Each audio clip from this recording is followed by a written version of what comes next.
इंदौर में BRTS corridor को हटाने का मामला एक बार फिर अटकता नजर आ रहा है। कई महीनों से बीआरटीएस की दोनों तरफ लगी रेलिंग और लेन को हटाने का काम शुरू नहीं हो सका है। जिस एजेंसी को ये जिम्मेदारी सौंपी गई थी, उसने नुकसान का हवाला देते हुए काम करने से इनकार कर दिया है और कॉन्ट्रैक्ट सरेंडर कर दिया है। इसके बाद अब इंदौर नगर निगम एक नई एजेंसी की तलाश में जुटा हुआ है।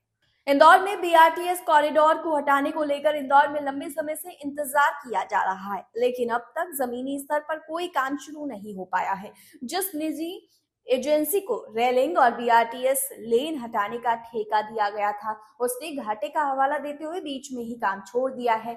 वहीं इस मामले में इंदौर की महापौर पुष्यमित्र भार्गव का कहना है कि यदि मौजूदा एजेंसी काम नहीं करती है तो एक नई एजेंसी को नियुक्त किया जाएगा। वहीं अगर कोई एजेंसी सामने नहीं आती है तो नगर निगम खुद बीआरटीएस कॉरिडोर को हटाने का काम करेगा। हालांकि नए नियमों के तहत ये काम एजेंसी के माध्यम से ही किया जाना है, इसीलिए नई एजेंसी नियुक्त करने की प्रक्रिया शुरू की जाएगी। अब देखना होगा कि नई एजेंसी कब तक नियुक्त होती है और बीआरटीएस हटाने का काम कब पूरा हो पाता है। देखिए, अगर कोई एजेंसी काम नहीं करेगी तो उस पर नियमानुसार कार्रवाई करेंगे और तुरंत नई एजेंसी लाकर बीआरटीएस हटाने का काम हम करेंगे।